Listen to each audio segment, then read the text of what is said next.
You ask Tiger to solve. This deals with linear equations with one unknown. The final result is x equals -6. Let's solve it step by step.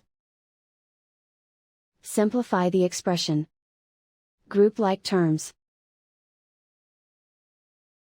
Simplify the arithmetic. Expand the parentheses. Simplify the arithmetic. Group all x terms on the left side of the equation. Subtract 18x from both sides. Group like terms.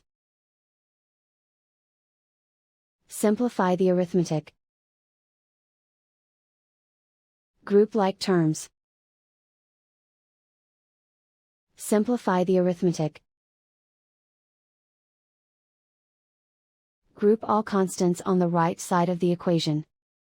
Add 30 to both sides. Simplify the arithmetic.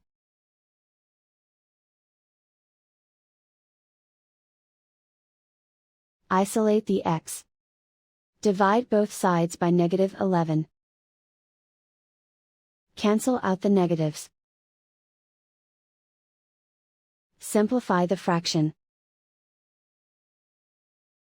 Simplify the arithmetic. Find the greatest common factor of the numerator and denominator. Factor out and cancel the greatest common factor. And so the final result is x equals -6.